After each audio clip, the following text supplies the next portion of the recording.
खबर की, जहां राजकुमार ठुकराल ने न्यूज वन इंडिया से खास बातचीत की है और टिकट कटने के डर से भावुक हुए हैं। बीजेपी विधायक ठुकराल न्यूज वन इंडिया के कैमरे पर रोने लगे। राजकुमार ठुकराल रुद्रपुर से बीजेपी के विधायक है। राजकुमार ठुकराल बोले, मेरी आखिरी इच्छा मेरी लाश पर बीजेपी का झंडा हो। पार्टी मेरी मां है और अपनी मां से कभी गद्दारी नहीं कर सकता। मेरी फर्जी वॉइस रिकॉर्डिंग बीजेपी आलाकमान को भेजी गई। मेरे खिलाफ साजिश की जा रही है। रुद्रपुर में बीजेपी प्रत्याशी के नाम का अभी तक कोई ऐलान नहीं हुआ है। राजकुमार ठुकराल को अब टिकट कटने का डर सता रहा है।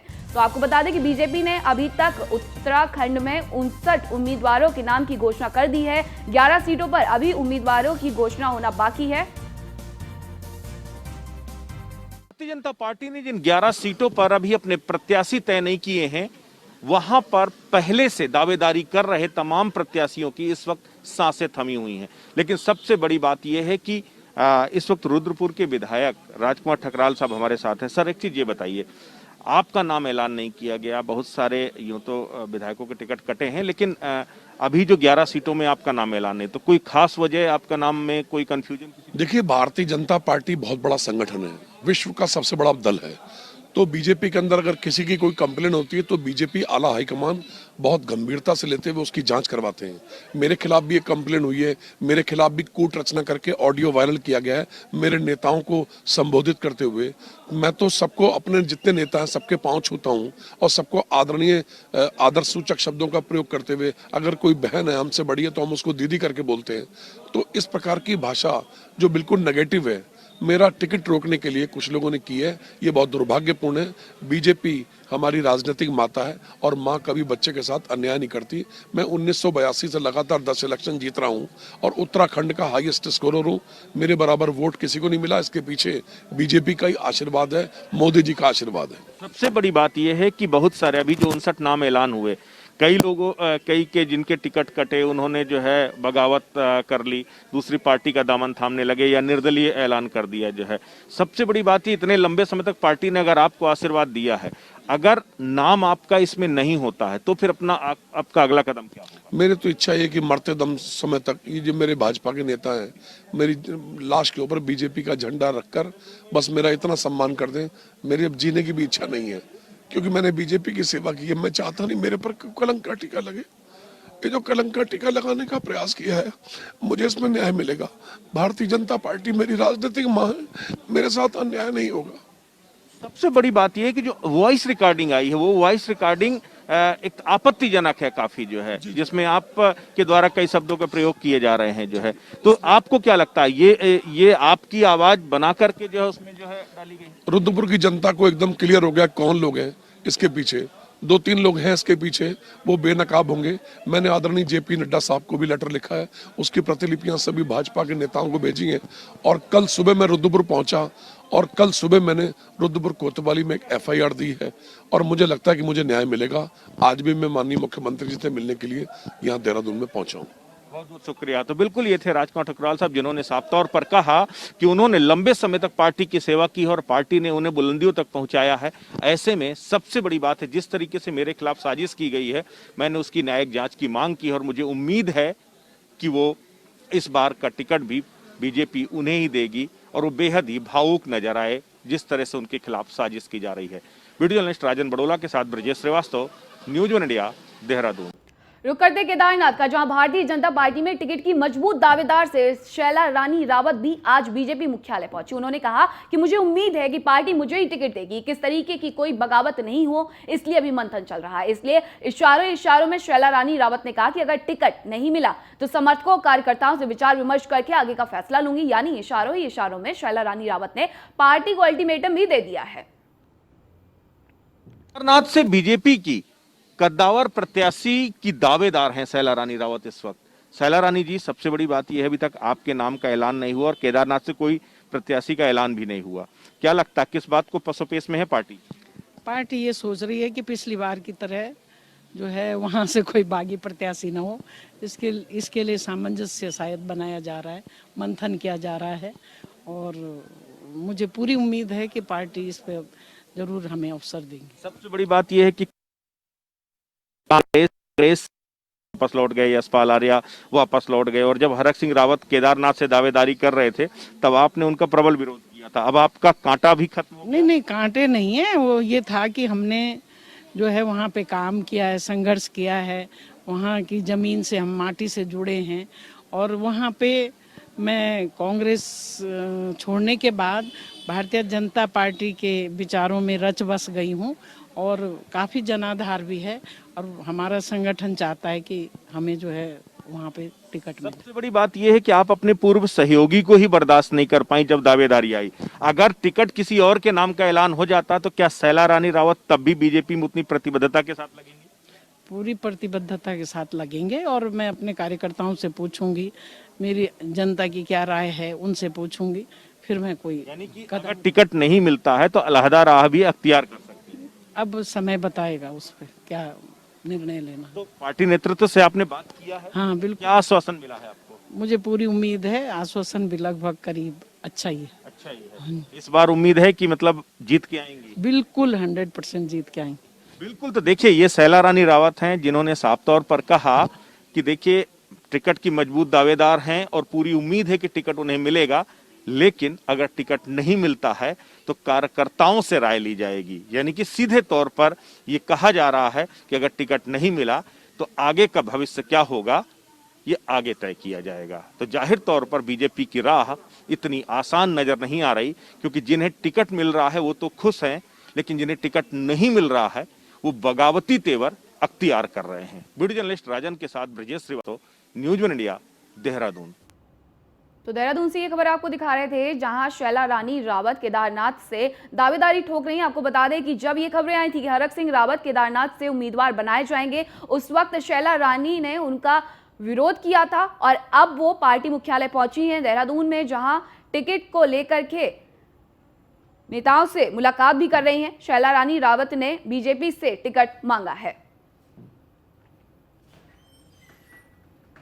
बीजेपी ने उत्तराखंड विधानसभा चुनाव 2022 के लिए अपने उम्मीदवारों की पहली लिस्ट जारी कर दी है। अब आज कांग्रेस भी अपनी पहली लिस्ट जारी करेगी। कांग्रेस पहली लिस्ट में 60 प्रत्याशियों के नामों की घोषणा कर सकती है। प्रत्याशी चयन में कांग्रेस ने तेज शुरुआत की थी। स्क्रीनिंग कमेटी के हेड अविनाश पांडे ने हर सीट पर एक एक दावेदार का इंटरव्यू लिया था, लेकिन प्रत्याशियों के नाम घोषित करने में कांग्रेस पिछड़ गई है। गुरुवार को अपनी पहली लिस्ट जारी करके बीजेपी ने कांग्रेस से बाजी मार ली। आपको बता दें कि कांग्रेस में इस बार दावेदारों की भरमार रही। उत्तराखंड में 500 नेताओं ने कांग्रेस के टिकट के लिए अपनी दावेदारी पेश की थी। राज्य में विधानसभा की कुल 70 सीटें हैं। ऐसे में अगर औसत निकालें तो हर सीट पर 7 से ज्यादा लोगों की टिकट की दावेदारी हुई है।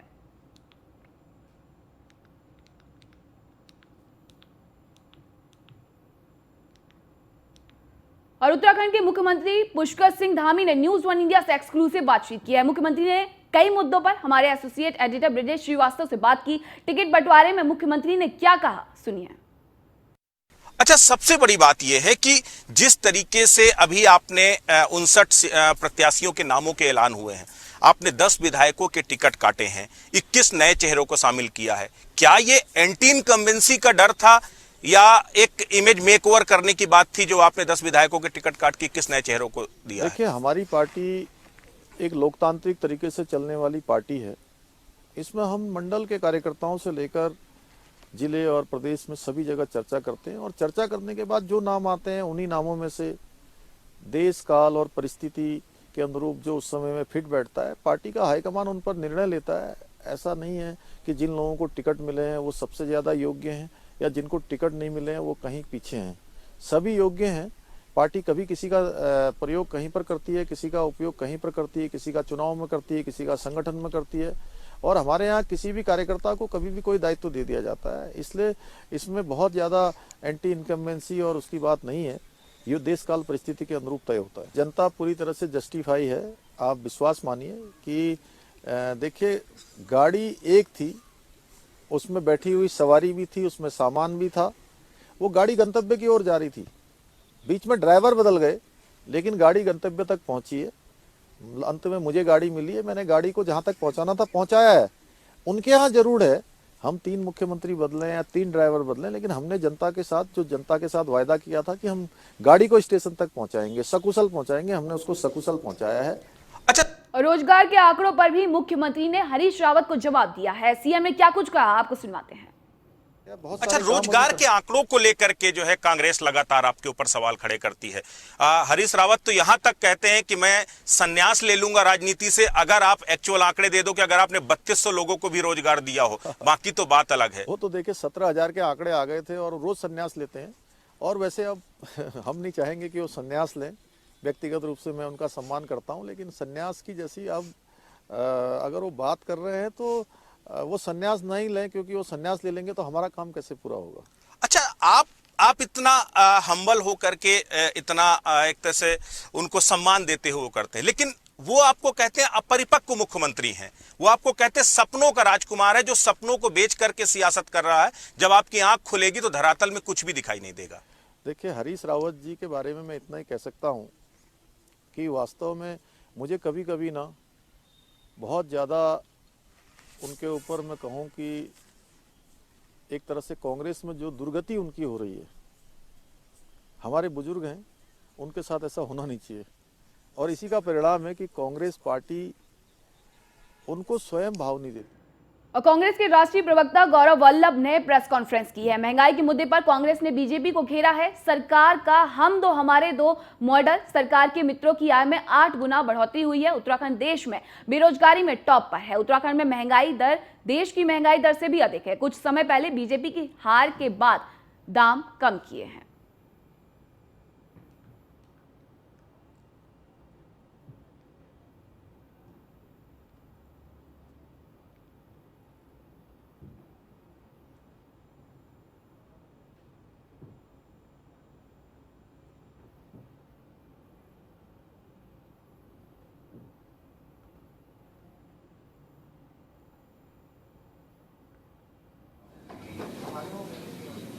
अगले 20-25 दिन में संपन्न हो जाएंगे।